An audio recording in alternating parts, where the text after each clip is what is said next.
Kevin Harden to Brooklyn. The former MVP had also previously made it known to the team that Brooklyn was at the top of his list of preferred destinations. So, Shannon, is it a good thing or a bad thing that stars can now force their way wherever they want to go? Skip, I like the players have more control over their careers, but I just believe there's a better way to handle it. I don't like the way James Harden handled this situation. You show up on time, you show up in shape, and you play hard, although you've let the team know you would like to be moved. You're unhappy, you don't feel you can compete, you can contend for a title, and you would like to go somewhere, get whatever you can get. But please try to accommodate me, because I've seen players give their all to teams and get traded. So I think it's fair play that players should have some control if they're tired and they don't feel that the team is putting them in the position to win. Although I believe Houston did everything they possibly could. But what I feel and what James Harden felt are two different things. I just don't like the way he went about it. Skip, you don't show up late. You don't show up 20, 30 pounds overweight. And you don't quit on your team. As Boogie Cousins said, y'all talk about last night was disrespectful. Hell, the disrespect happened long ago. Off the court, in the offseason, how he showed up looking. Well, he didn't show up. And when he did show up, I'm like, no. So I don't have a problem with Skip, with guys saying, look, I'm unhappy here, just like the teams. Team says, hey, teams always say it's a business decision. We're trying to get better when they move players. Well, players says, you know what? I want to get better. I want to contend for a title. But I just believe there's a level of professionalism that should be exhibited on both sides. And what I thought was going to really happen, Skip, that it was because once they told him to stay away, I said, well, they're going to tell him to stay away because he's poisoning the water until we find a trade partner. Didn't know they were already working behind the scenes, but until we find a trade partner, you just stay away, because it's best that you just stay away. But that lasted for about 6 hours. They found a partner, and they got him up out of there. Yep. So I find this a fascinating and frustrating question, because I have always been pro-player versus ownership. Your league that you played in is still run by the owners. Absolutely. They are in command and in control, ultimately, right? Yep. This league has been more and more player-centric, yet it's come to the point where players are exercising their power in the wrong ways, but with the power, because they do have the power. I told you how many times on this show about my man Kawhi Leonard. He's my favorite player in San Antonio, and I have forgiven him for what he did to my team, but I will never forget what he did, because he wrecked it. And they did the best they could to get out from under him, because he just quit his way out of town. Yeah, he wasn't coming back. He had a master plan, and he said, if I have to go 1 year for a layover in Toronto, I'm going to get home to L.A. the next year. Right. And he pulled it off like clockwork. It'd have been interesting to see, Skip, if he'd had a situation like James Harden. If he'd had 2 years left on the contract, okay, what would have been his course of action? Good question, but he took on an organization that was looked at as the Patriots of the NBA. Right. The one that you did not challenge. The one coach you did not mess with was Coach Pop. And he just said no to Coach Pop. I'd never seen anything like it. No players ever challenged Greg Popovich like this young man. He was still a very young man.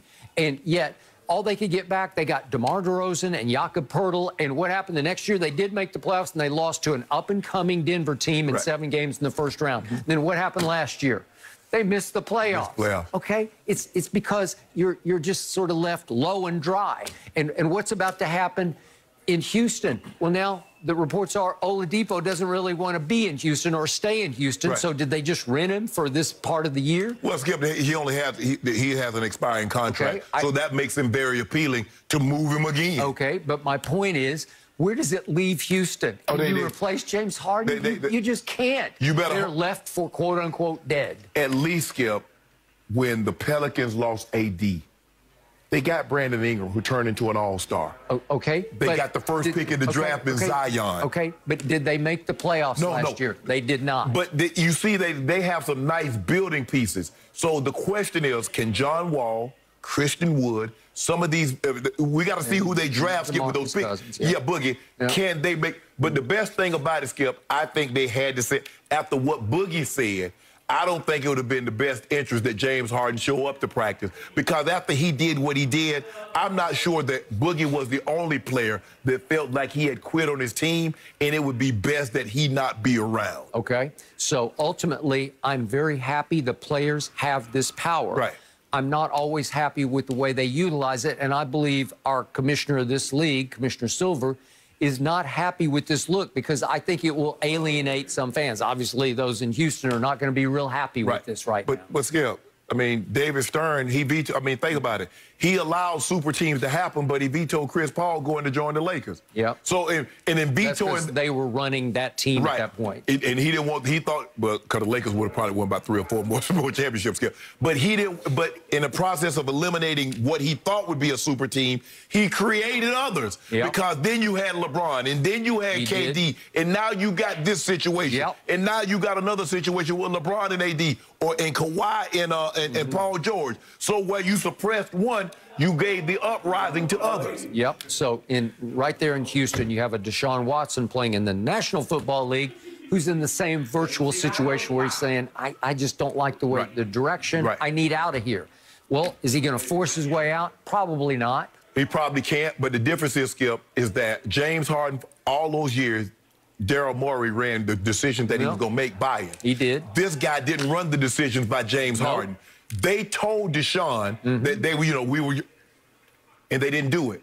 Right. Now they want to backtrack and go interview Eric Bieniemy. But when he was on the bye week, Skip, that's the time you interview the guy. No. But now, Deshaun, you upset about that? Okay, we'll go interview him. Deshaun said, no, I'm on vacation. I'll see you when I see you. Thank you. Well, you guys know who is fired up about this news?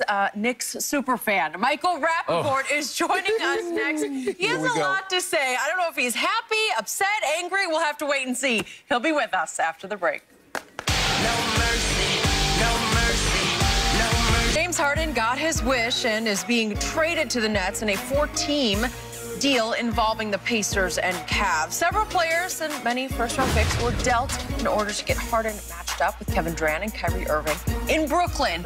Now, I've got to bring in New York Knicks superfan and all-time great comedian Michael Rappaport. Oh, my goodness, Mike. How are you doing? I got to ask, what was your reaction when you first heard about Harden going to the Nets? Well, good to be here. Thanks for having me, you guys. I hope everybody is good. My reaction was relief. I think things were getting ugly in Houston. I felt like the fans, the team, and the NBA, just community at large deserves better. I am a big James Harden fan on the court. Sometimes I feel like, he could disappear. He could get bigger. Like he's the only guy who I think could disappear and also get bigger, as he did at the beginning of this season. It used to be Fear the Beard. He came into this season Fear the Burger. But I was relieved. I'm excited for Brooklyn. I'm excited for Brooklyn basketball. I'm excited for New York City. My reaction